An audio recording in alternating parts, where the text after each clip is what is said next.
Thank you. Good morning. My name is Henry Berger, co-chair of the New York State Board of Elections. I call to order the May 12, 2026 meeting.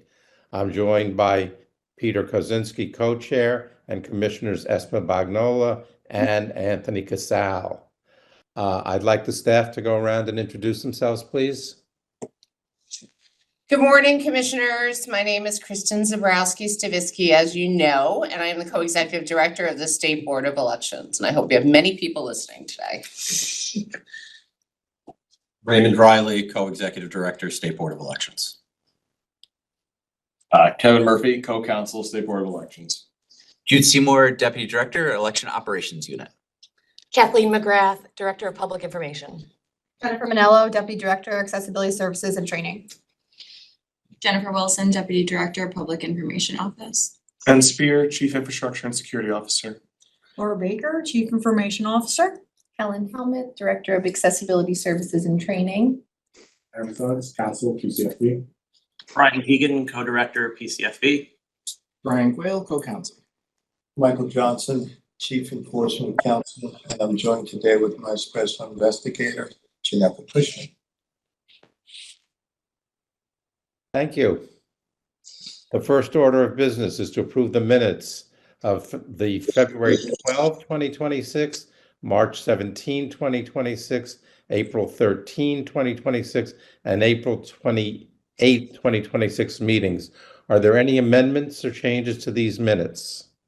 Hearing none, let's proceed to a vote. Do I have a motion to approve? So moved. Is there a second? Second. Thank you. All those in favor, please indicate by saying aye. Aye. Any opposed? Hearing none, these minutes are approved unanimously. We'll now move to have unit updates. We'll start with the executive directors, please. Thank you, Commissioner. The co-executive directors work with staff throughout the agency as well as coordinating with county boards of elections and other state agencies on many issues since our last meeting. The 2026 primary election, ballot access, as you know, began in February with state nominating conventions and continued March 30th through April 6th with the filing of designating petitions. Election operations processed ballot access documents. We had many from our public information helping them out as some of our members of election staff were on leave. And they worked with counsel's office on the petition objection process. The primary ballot was certified by the state board on April 29th and county certifications followed on April 30th, as we have one statewide primary. A special thank you to Janine Heaney and Robbie Ann Gabal, who handled the objection process with grace and the coordination of many employees who spent long hours, nights and weekends to make sure that that process was done and ready so that council went into litigation and everything could be finished on time and we certified on time. So I really appreciate their hard work as well as the rest of the staff. The ballot access continues next week with independent nominating petitions. They are filed from May 19th through the 26th. They seek to place candidates on independent bodies for the general election ballot. And for all elections, security is our priority. We've begun coordination with our state and federal partners to ensure the primary and general elections are protected.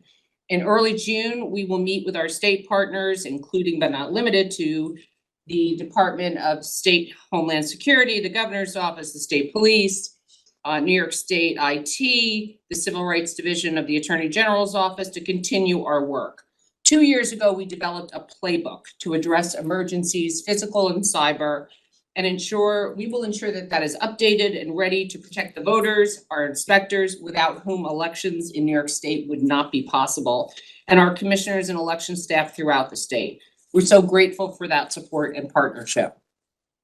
In August, we will embark on our biannual road show, bringing together county boards, county IT, county emergency management and communications, and our state partners. We are developing this tabletop exercise with the Department of Homeland Security. And for both elections, we will continue our security procedures and daily check-ins so ably executed by our Secure Elections Center. We continue to monitor the budget process. As a reminder, we receive full funding for our operations in the governor's budget, but we still await the legislative final adoption of a budget. Moving into some of our big projects, online voter registration and automatic voter registration. Since the launch of online voter registration in May 2023, 1,524,294 New Yorkers have utilized both the State Board and the New York City portals.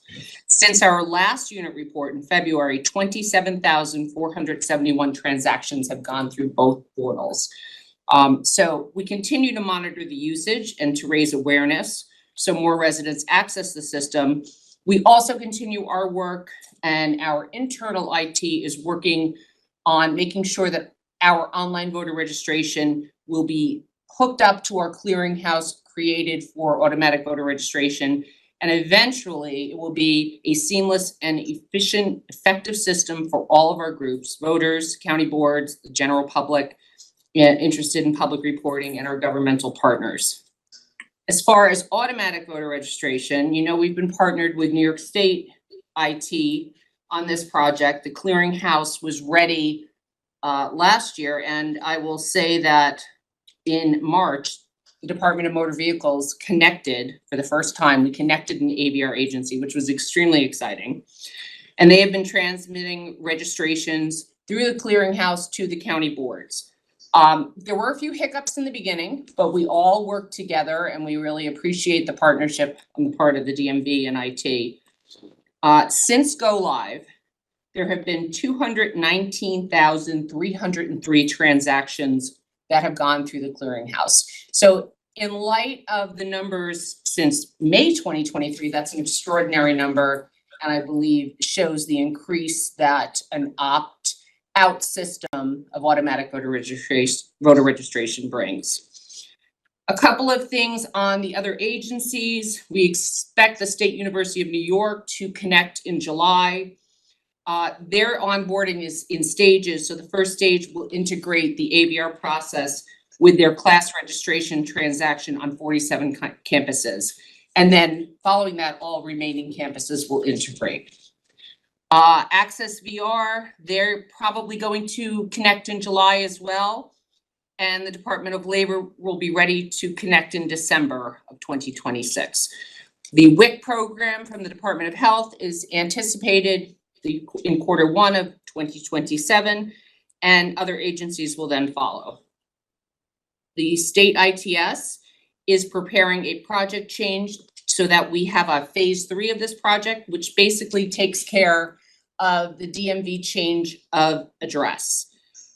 Phase 2 is still scheduled to tackle paper applications and transmit those forms directly from agencies through the clearinghouse to the counties.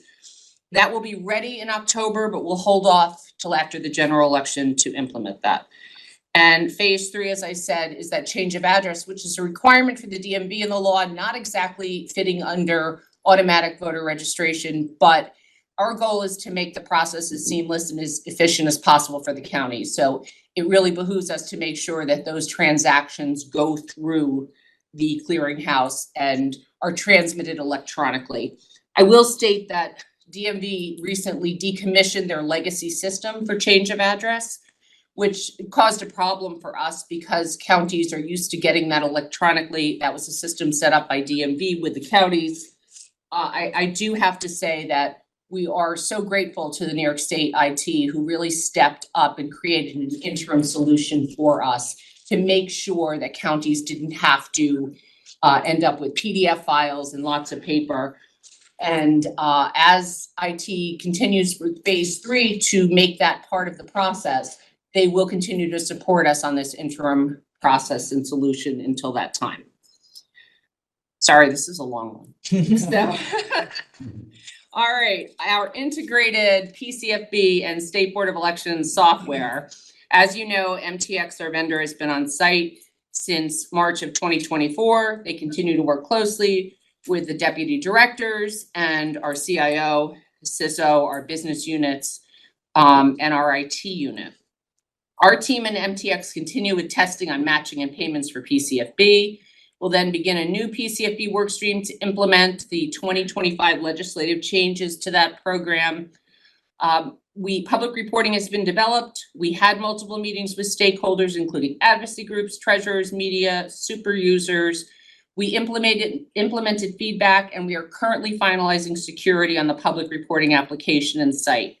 The new public reporting site will go live once that work is complete. I hesitate to give a date because we don't believe that there is a timeline on security. It has to be perfect for our CISO and our CIO, and we are taking their advice and working closely to make sure that everything is secure. Other projects, the train the trainer work continues with the Election Center to stand up the State Board of Elections Training Institute.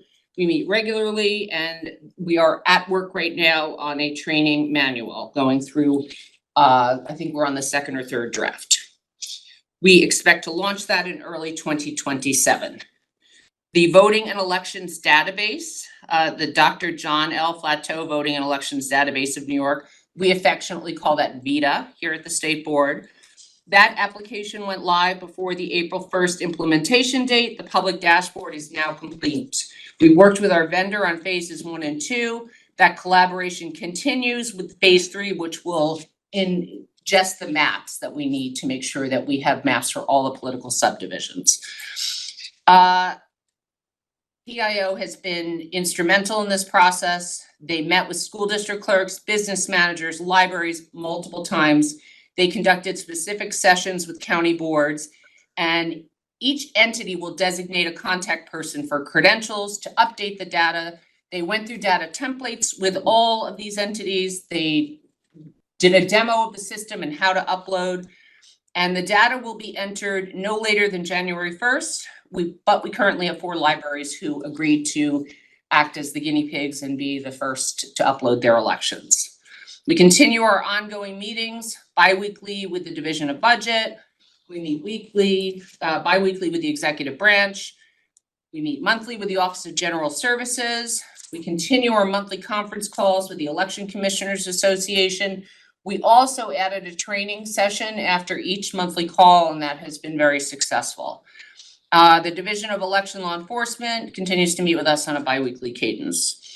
We work on training and guidance to provide county boards with the resources and tools to carry out their statutory duties.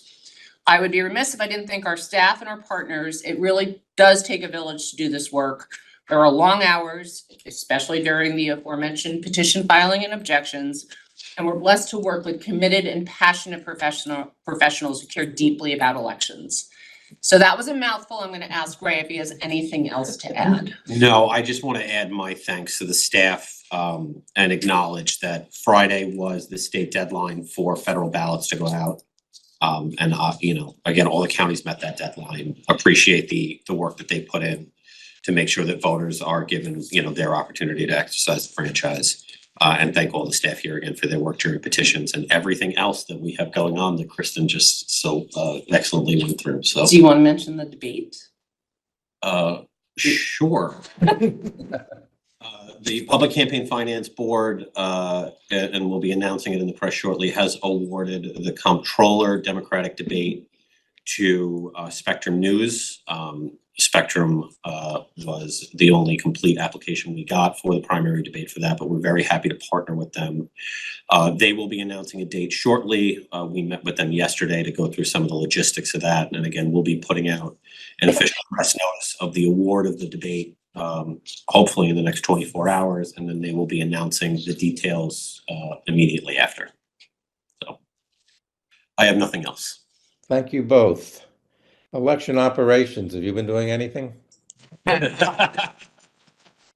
Berger, we've been doing 1 or 2 things. I am giving this unit report today because our director is on a well-deserved vacation after a birthday and Mother's Day celebration, hopefully in her honor.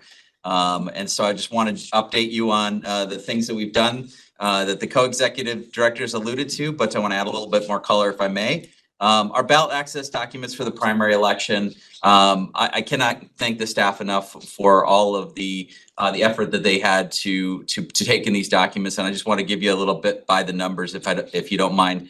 151 petitions filed here in our office of the State Board of Elections for New York State Assembly, 86 for State Senate, 101 for judicial delegates and alternates, 63 for representative in Congress, 27 for state committee petitions, and 3 for the Office of Comptroller. And that's, again, just filed here in our State Board of Elections. That does not take into consideration all of the hundreds of acceptances, authorizations, declinations, substitutions, general objections, specific objections, letters that were sent out to the candidates, name changes that we've taken in. So kudos to our staff for all of that hard work. We continue to prepare materials for the upcoming primary election and the certification. We provide assistance and guidance to the county boards, as the co-executive director alluded to. We were thrilled to assist PIO in the coordination of the accessible and move ballot uploads, and we also coordinated the training that the counties received beforehand. And since our last meeting, we've conducted acceptance testing for 9 counties, and that included more than 2,800 machines. And we would sincerely like to thank, again, our Public Information Office and our accessibility and training units for providing their personnel to assist us to make that process go smoother and faster. In our voting systems, voting registration systems, and electronic poll book systems categories, we do have a resolution that is coming before you for the new submission from ES&S for their 6.5.2.1 system. That is resolution 2605. That testing is complete and a resolution is presented later in this meeting for your consideration. Nothing new to report on voter registration systems. For electronic poll books, again, for ES&S, we have a testing of 7.2.9.0, which is now complete, and that resolution is in front of you as 2606. It will be presented later in this meeting for your consideration. We have also approved several de minimis iOS updates for No Ink, and we have received a submission from Tenex. We are currently working on the testing of that underway, and when that is ready for you, it'll be presented to you at a future meeting of this board. I'm happy to answer any questions, but that is the end of the unit report. Thank you. Council and Compliance, what have we? Commissioners, how are you? The council's unit has been very busy, as has the compliance unit. There were 13 lawsuits related to ballot access that were filed. Presently, there is one that is technically still pending final resolution in the 2nd Congressional District on Long Island. All of the others have concluded. So the amount of litigation at this point in the election cycle is, for my tenure here, a historical low. So that is very exciting. In terms of other cases, we did get a very favorable decision in the Common Cause versus New York State Board of Elections decision yesterday evening, which basically upheld the State Board of Elections approval / certification of an ES&S voting system. So we're very glad for that. To my knowledge, there aren't any other significant updates in the pending litigation matters that the board is engaged in.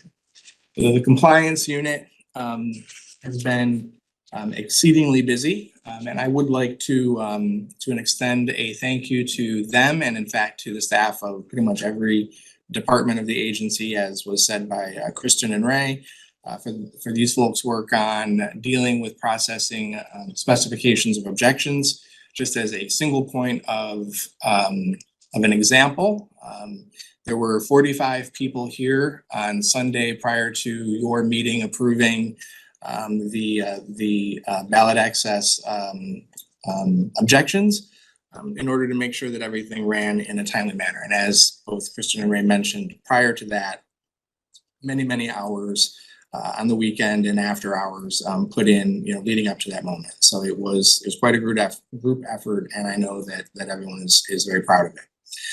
The training unit in compliance has been very busy. 300 emails processed through CF Info, 27 statement of identities for LLCs were logged.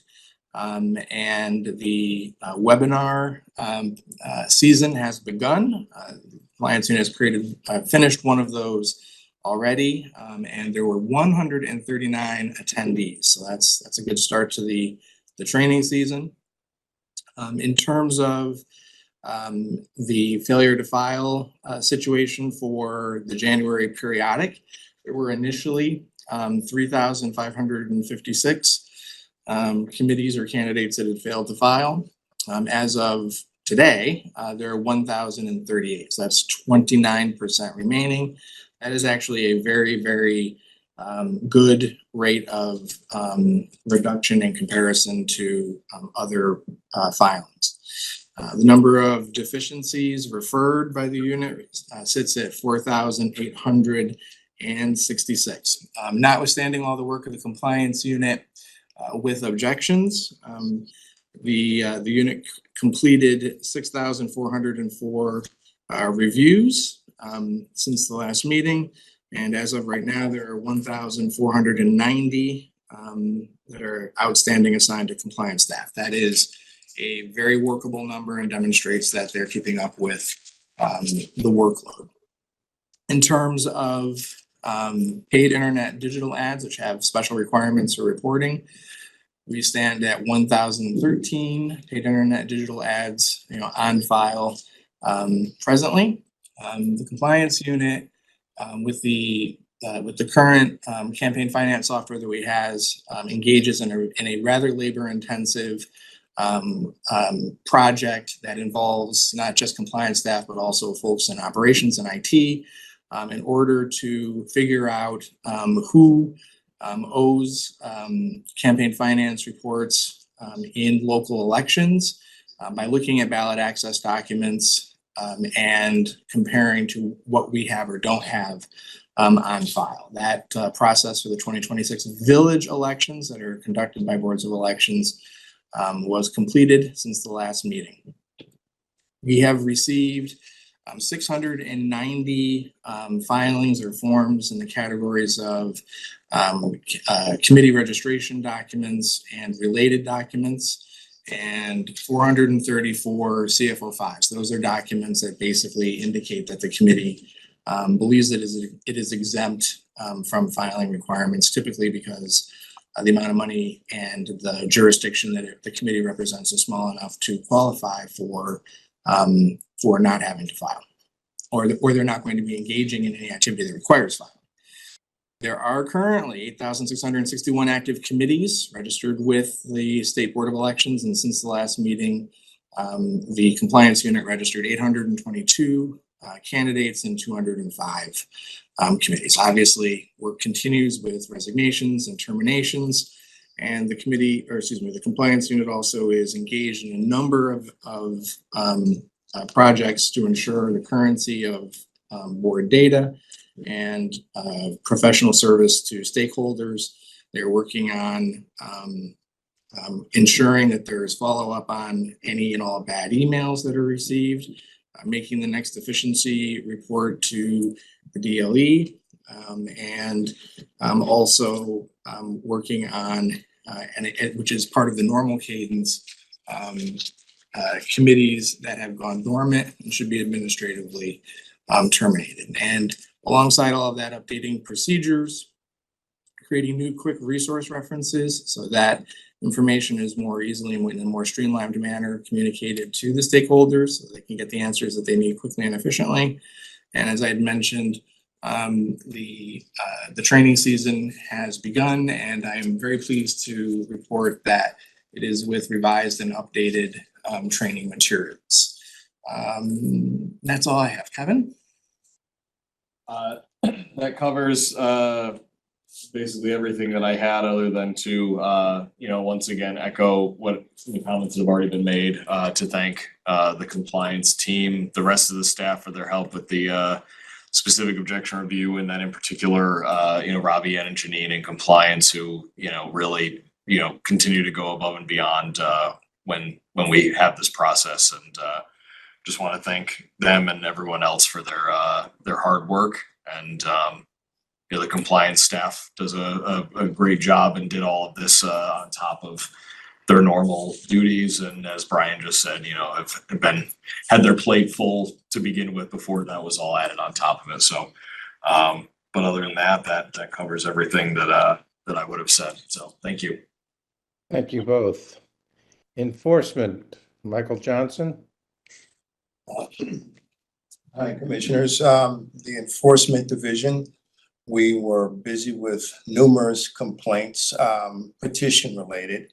Most of the matters involve things where people missed deadlines in terms of lodging objections with the county boards and them coming to us thinking maybe we could do something that the county boards could not. Or they were not happy with the determinations that they got from the county boards, and they would come to us thinking that we could overturn the decision of the county boards. And what we have to do in many of these cases is simply refer the individuals to the court system, because we cannot give them the relief that they're looking for. So that was the bulk of a lot of the complaints that came in this particular timeframe.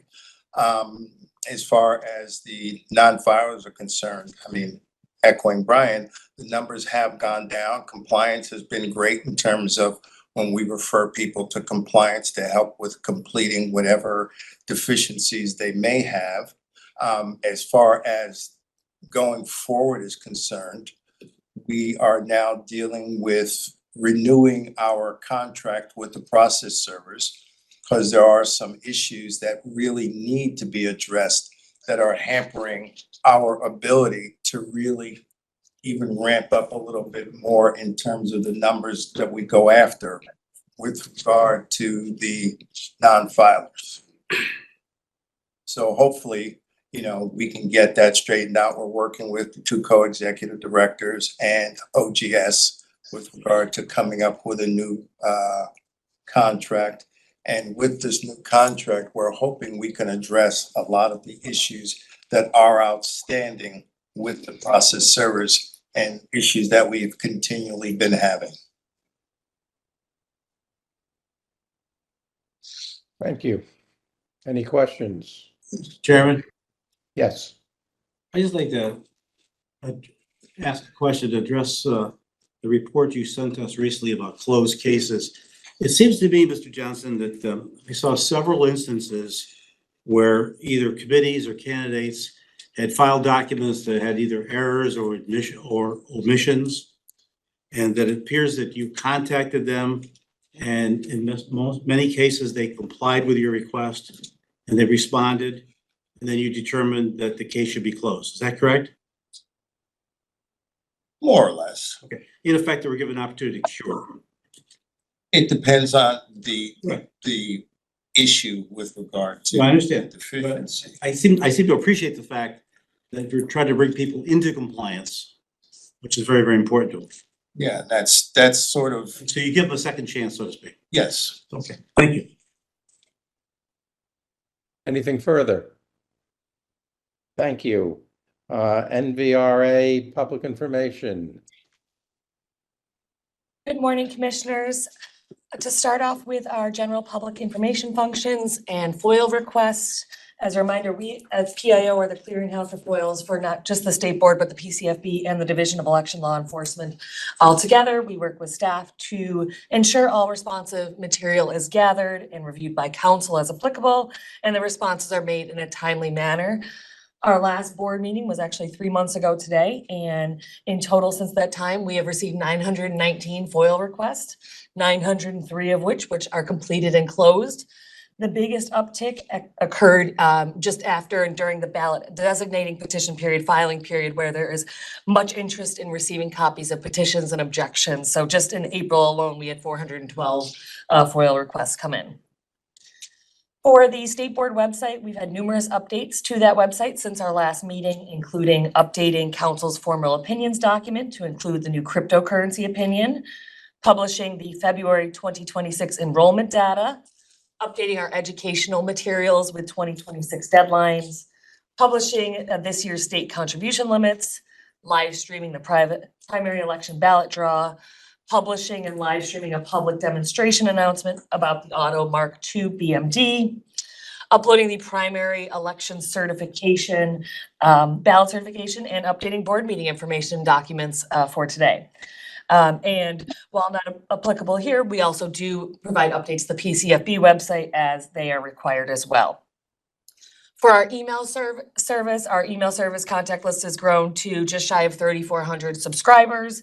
And we have sent out 2 blast emails since the last board meeting, including the 2026 campaign finance training schedules for both for compliance and for the electronic filing system, as well as a March periodic report reminder for our PCFB participants. Under voter registration and NVRA, we have submitted our annual voter registration form order for both the state board and the county boards. Upon last board meeting's approval, we have updated the state's voter registration form and published the translations in all required languages. We've worked with the accessibility unit to publish a new large print voter registration form. And since last board meeting, NVRA coordinator Dan Toomey has conducted 2 NVRA trainings with the Human Resources Administration, HRA, in New York City, and the next agency training is for the Office of the Aging. As was briefly mentioned before, military and UACAVA voters, we've worked with our county boards to upload the ballots be sent out to our military and overseas voters by last week's state and federal deadlines. We have collected those pre-election surveys, both the prep and the 45-day pre-election from the county boards about their transmittals. We are happy to report that there were no late transmittals by the county boards, and that 45-day survey has now been sent to the Department of Justice. And we'll continue to communicate with our county boards regarding the 30-day pre-election and post-election surveys. For county board visits, since our February board meeting, both Dan Toomey and Dawn Barber have been very busy. They have been to 16 county boards since February 12th, including both on the island as well as a multi-day trip that had them hit Allegheny, Cattaraugus, Chautauqua, Chemung, Delaware, Erie, Livingston, Ontario, Schuyler, Seneca, Steuben, Sullivan, Wyoming, and Yates. So 16 since the last board meeting. Again, these visits cover list maintenance, NVRA requirements, and grant updates with the county boards. And we are thankful as the county boards welcome our team in to conduct their visits. As Kristen mentioned, the Dr. John L. Flateau Voting and Elections Database of New York Act, VITA, has taken up much of the Public Information Office's time recently. We continue to work as part of the board team to develop this and publish it. We've taken the lead on communicating with county boards, school districts, libraries, and villages about the law change. As Kristen mentioned, we've hosted numerous informational and training webinars and demonstrations, and continue that process as we are in the first year of this law change. In terms of media functions for our office, we've responded to many inquiries regarding a wide variety of state board issues, including campaign finance disclosure reports, contribution limits, petition signature requirements, many related to objections and hearings related to the designating petition period, the ballot certification for the primary, and election security and cybersecurity. We also do respond to all media requests on behalf of the Public Campaign Finance Board. And as Ray mentioned, PIO has led the effort to receive and process the debate host applications for PCFB participants. Applications were received, a public comment period occurred, and a host was selected. And as was mentioned, there will be one statewide primary next month. That's the Democratic State Controller, and there'll be a debate for those PCFB participants. For social media, we have published information about the enrollment deadline back on February 14th, a reminder to register to vote, an alert about AI and misinformation and disinformation about elections, the 2026 campaign finance training schedules, the announcement of the public demonstration of the new BMD, and today's board meeting information. We have increased followers on our social media platforms, publishing 12 posts since our last board meeting. And we continue to create and draft content for the upcoming months, including information about the primary election for voters and information about voters under special circumstances. My last item before passing over to Jennifer is to just note that we remain part of the BOE team that's involved on the MTX project in terms of the public reporting application overhaul. As I mentioned, we're getting near publication of that, but making sure that the system that replaces the current one has the highest security standards. So we work closely with Ben and his team, and also to make sure that it's ready to go at go live time. So unless there are questions for me, I'm happy to pass it over to Jennifer for the grants update. Thank you, Kathleen. So for our state grants, we're still awaiting approval of the budget for fiscal year 2026-2027. While we are waiting, the budget extenders have allowed us to continue to submitting claims for payment for those existing grants, as the claim period will end on June 29th of this year. We're hopeful that the budget will be extended soon and we'll be able to kick all those grants out for an additional year. For our federal grants, we submitted our semi-annual reports for the HABA 251-101 and election security grants back in April to the Election Assistance Commission. And those reports covered the period of September 2025 through March 2026. Exciting news, new grant news. In March, we received notice that we would be receiving a new HAVA Election Security Award under the Federal Consolidated Appropriations Act for fiscal year 2026. New York State will be receiving $1.1 million, and we will be required to provide a state match of $222,000. This is a continuing grant that began in 2018. To date, we've received $49 million, and this is a new old appropriation, and the cumulative total with our state match to date with this new appropriation will be $58 million. So we have submitted the release letter, terms and conditions, the budget and budget narrative documents, the EAC, and we just received notice this morning that they will be releasing those funds to us soon. And these funds will be used to continue to support the board's Secure Election Center, which assists county boards of elections in maintaining secure elections statewide. Thank you. Chairman? Yes, please. Again, do you find most counties are taking advantage of the grants that are available to them? Oh, absolutely. And this grant that we are getting the new reappropriation for, or new appropriation on the old appropriation, we have spent down significantly of the money of that grant. It is primarily used by the state board to support the work of counties. I'm sure Ben is going to talk about that in his report.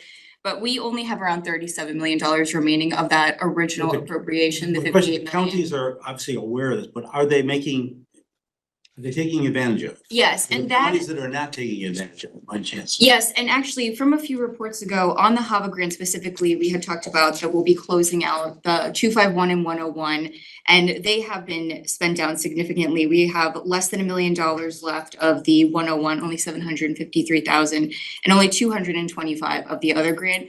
Of the election security grant, it was a $9 million grant originally, and there's only 584,000 remaining on that. You know why I asked first. Yes, no. Barrage from local government officials about unfunded mandates. Another quick question. What's the status of the program that provides postage reimbursement to the counties for the required postage on absentee ballots? Sure, so we had 3 grant funds related to that.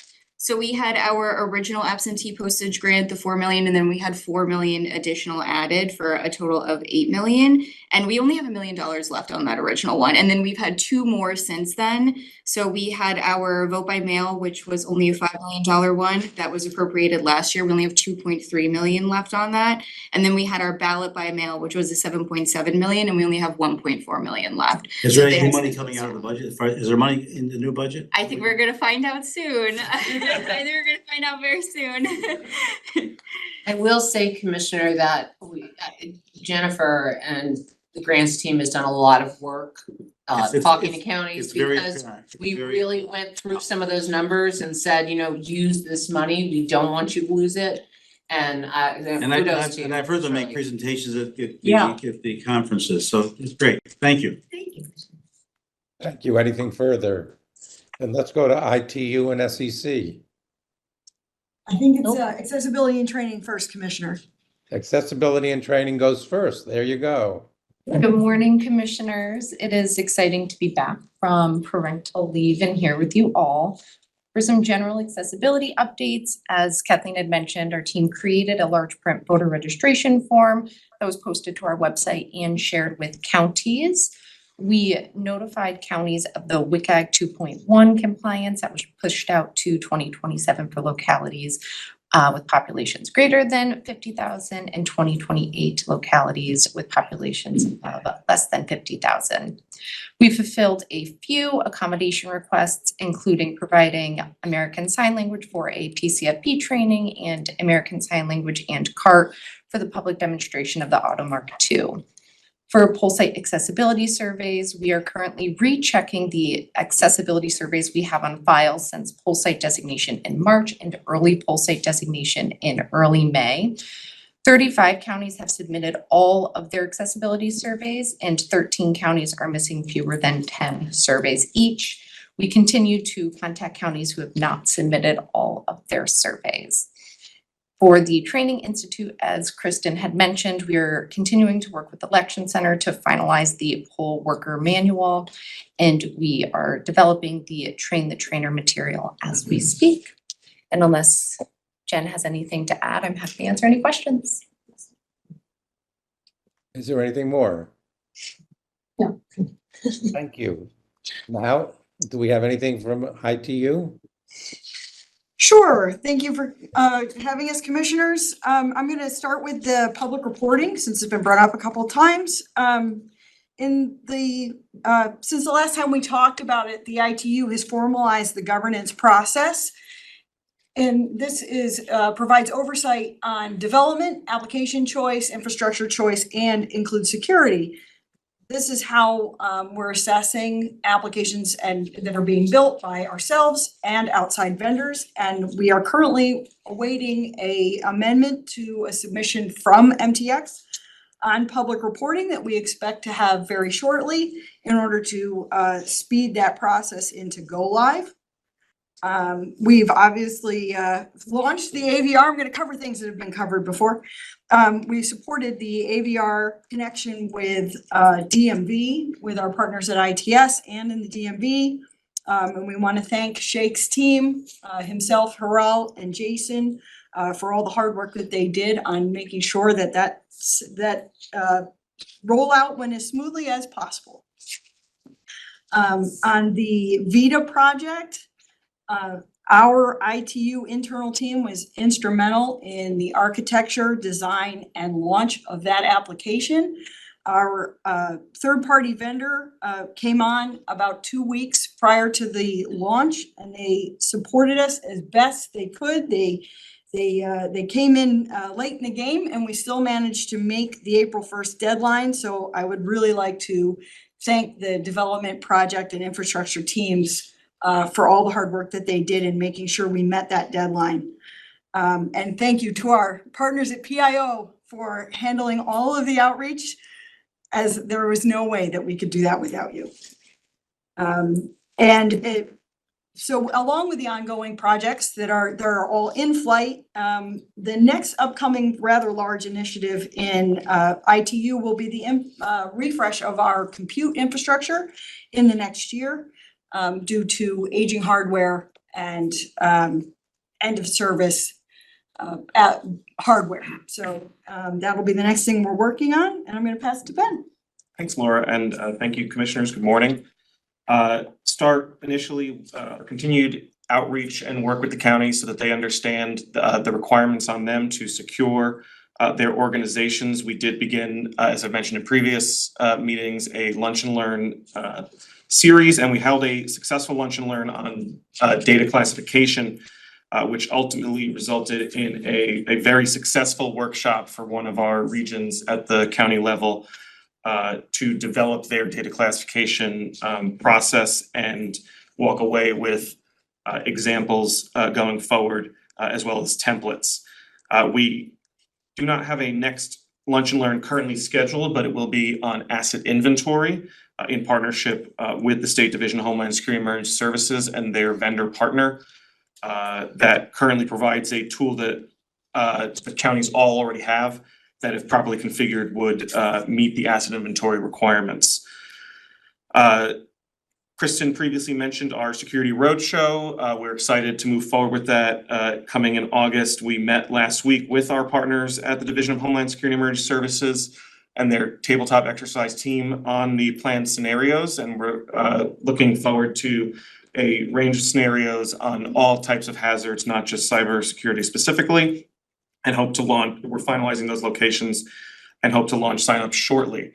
One part that I do want to note on that is I've been engaged recently and therefore off of this with a program that's looking to improve engagement with emergency managers on election issues to address the all hazards and not just cybersecurity or homeland security issues.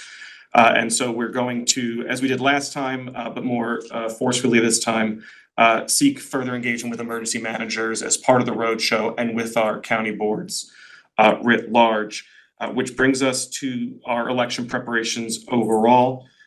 Kristen has already mentioned our upcoming meetings with our state partners. But one of the things I think is important to note as we go into the federal and state primary this year is that there is a lot going on in New York State in the month of June and July between the final running of Belmont and Saratoga, the Golf US Open on Long Island during the early voting period, Pride, the World Cup, as well as the 250th July 4th celebrations. And so while there are preparations in place and we were all engaged with each other, certainly there are a lot of resources being engaged on a lot of different issues and potentially impacts to voters as they're moving through different areas around these events. And so we are tracking that and ensuring that the counties are prepared and taking advantage of any preparations as early as possible. The other piece that I would like to note as we do head into this federal primary is that about 3 weeks ago, and this is public information that has been acknowledged by the agency, New York State was involved thanks to a notification by one of our counties that received an email late at night impersonating the Federal Voting Assistance Program. This is the Department of Defense's program for military and overseas voters. And so this email actually impersonated FVAP and then potentially downloaded malicious software. Because of that county's quick response on an evening to share that with us, we were able to get that to our state partners who provided an investigation. We did our own investigation and our national partners as well. And it ultimately did get sent out very quickly to all national partners. FVAP put out their own report on the impersonation, as well as several states indicated they and their locals have received a similar email. So again, despite a lot that's going out there in the press, there is still great national coordination and efforts to ensure that we do have secure elections. And certainly New York is making sure that we continue to contribute to that. On that note, I do want to also give an update on the status of the Elections Infrastructure Information Sharing Analysis Center, the EI-ISAC. New York State in July or June of last year committed to a 6-month payment to the Center for Security. This is New York State as a whole, not New York State Board of Elections, to fund a statewide membership. They recently indicated that the funding for that is no longer available and similar services are available through the state. We have been working to ensure that our county members continue to at least benefit from the support of the Elections ISAC, the EI-ISAC. And we've been working to get them on board because there are a number of services that if they are no longer covered for, may shut off in the near term before the election. So we've been working to identify those counties and ensure that as the ISAC has moved to a paid membership model where we could support them, that they join. We identify that CIS is offering financial assistance to smaller organizations, and all but 3 counties in the state are able to join at no cost and not lose those services. So we're working to move that forward. And lastly, as it relates to the ISAC, I was recently elected to the executive committee of the EI-ISAC to represent state IT interests as a whole, and looking forward to supporting the future of this organization and how we can ensure that they continue to support the community going forward after the loss of federal funding. Lastly, Laura and myself have represented the board over the last few months at the State Association of Counties, the Association of Secretaries of State, and later today and the rest of this week we'll be at the State Local Government IT Directors Association, continue our engagement with that community on the importance of the services we can offer to them and the guidance as well. Lastly, I'll just add that, sorry, I know this went long too. Lastly, I would, based on everyone else also covering some of the great work their staff has done, we are welcoming a new staff member to the security team in the next 2 weeks here, Magford Joffrey, who comes with a wealth of cybersecurity experience and education, and longtime member of our team, one of the longest tenured employees of the board, Scott Johnston, recently passed the Certified Information System Security Professional certification, which is the highest certification you can get in the cybersecurity field, and is very hard to pass.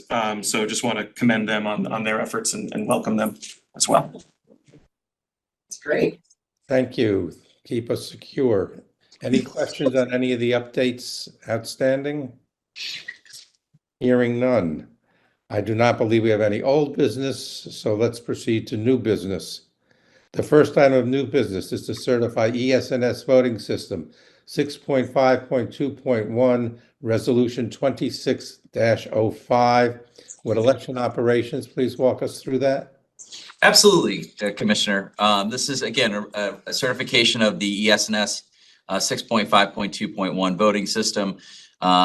Extensive security and functional testing was performed over a matter of months. Many meetings were held in coordination with our Vistal SLI compliance and our partner NICE-Tech, who performed an independent review of the work conducted by SLI. All reports have been provided to the board for their examination. All the identified issues were resolved in satisfaction of both ourselves, SLI, and NICE-Tech.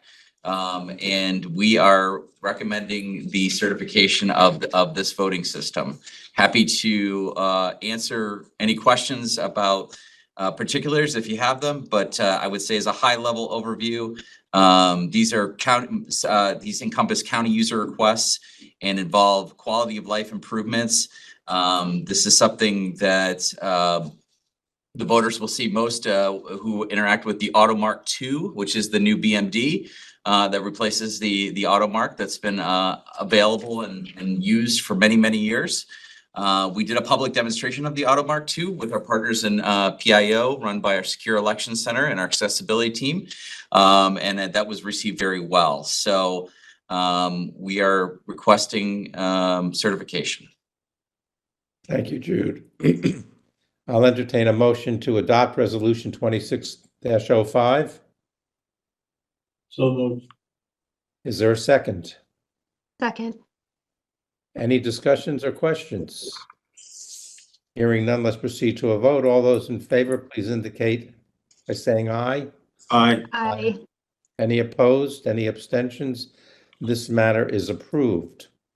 The second item of new business is an upgrade to the ESNS electronic poll book system to version 7.2.9.0, which is Resolution 26-06. Operations, please. Sure. Again, as mentioned, this is approval of electronic poll book system. This would replace 7.2.8.0. This is a minor improvement to but necessary improvement to something that the inspectors would interact with. This is nothing that the voters will really ever see or do anything to their voting process. So we are recommending approval of this update to the electronic poll book system 7.2.9.0 from ESNS Express Poll. Thank you. I will entertain a motion to adopt Resolution 26.06.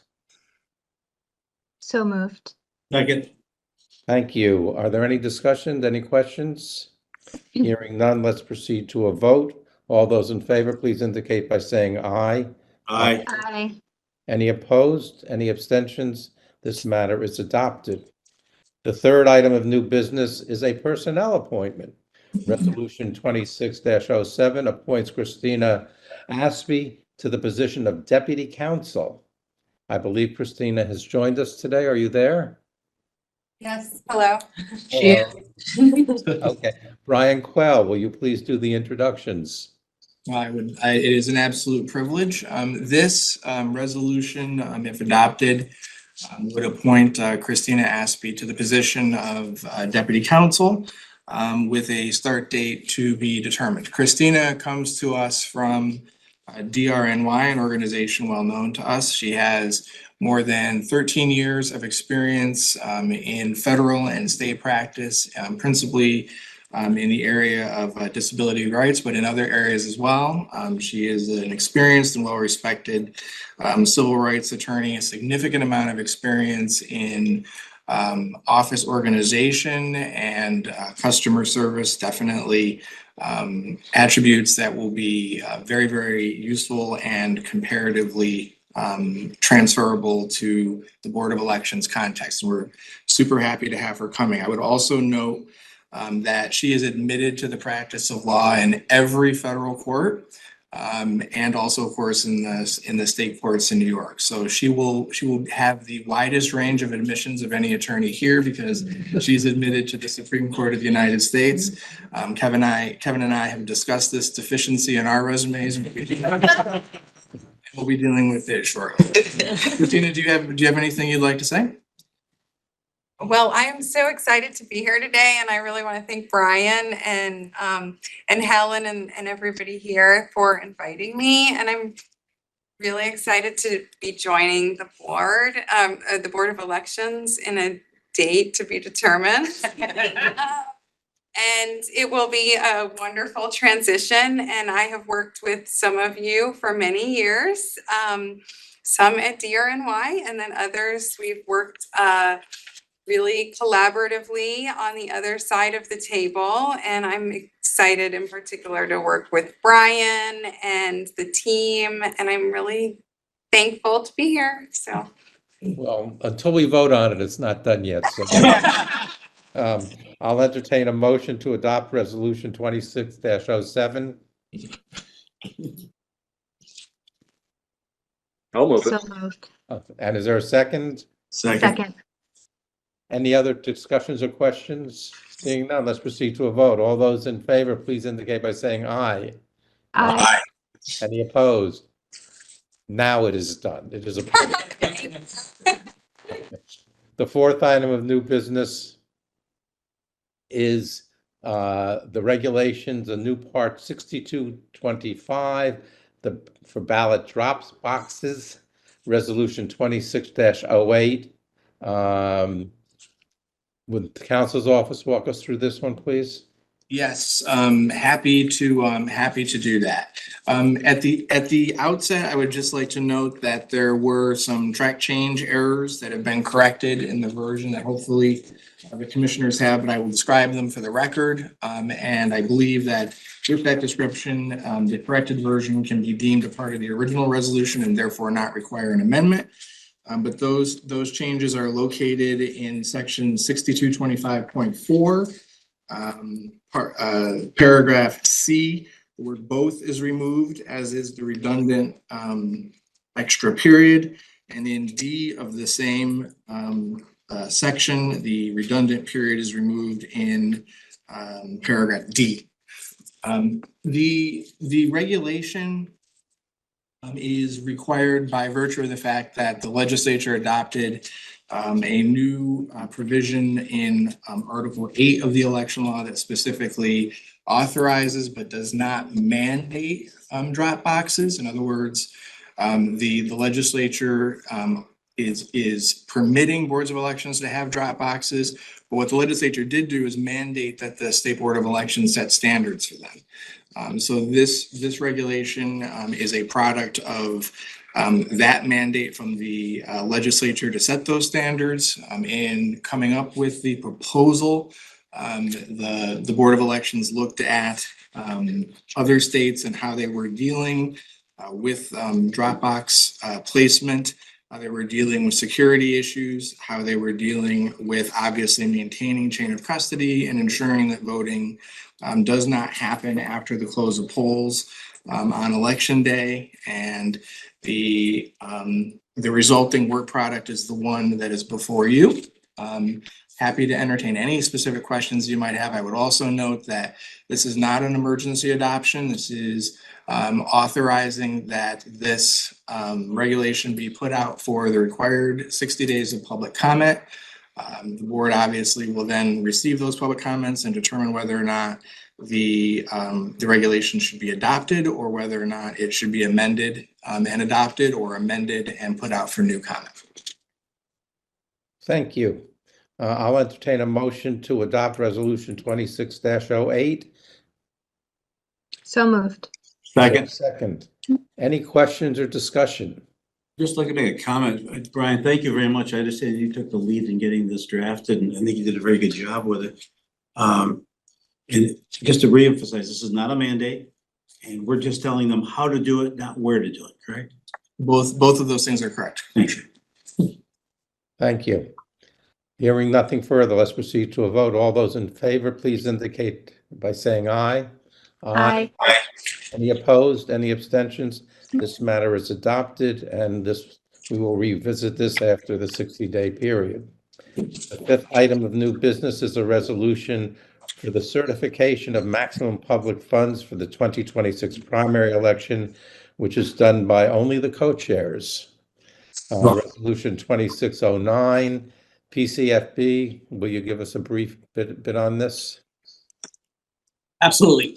Good morning. The resolution regards the certification of the amount of public matching funds necessary to fund the 26 primary election payments. Participating candidates under state finance law, just the co-chairs of the State Board of Elections are required to certify the amount necessary to fund estimated payments from the Campaign Finance Fund. Based on current ballot access determinations, we've determined that primary payments will not exceed $49 million. Okay. Commissioner Kozinski, this is just you and me, so I will move it. Will you second it? And I got to think about this, Henry. A lot of money. Yeah, 49.9. Can I just ask how much money was appropriated for the public campaign finance system? It was $100 million, as I understand it. Was it 100 million? Yeah. So does that leave 51 million left for the general election? If we use all this for the primary, would that be the formula? If we use it. Okay. I mean, is that true? I just want to make that sure. Is that true? Henry, do you know that? Yes. PCFB, Okay. Yeah, but this is the ceiling. We were not going to get up to the ceiling. And I understand am I allowed to speak on this even though I can't vote? Please. Absolutely. We spent 15 million as of yesterday, right? Yeah. What do you think the rest of the season will bring? Hard to say. 20 at least. Okay. But this is the max we could spend. That's the way I understand it. Okay. Henry, under these conditions, I will second your motion. Commissioners, just to be clear, this is also a statewide year, so it is much higher than it was 2 years ago. Right. Okay. You and I have to vote, Peter. I vote aye. I vote aye. This matter is adopted. Okay. I think that concludes our business for today, and unless there's anything else. Hearing nothing else, I will entertain a motion to adjourn. So moved. Is there a second? Any discussion? All in favor, please indicate. Aye. Aye. We stand adjourned. Thank you very much. Thank you. Thank you. Commissioners.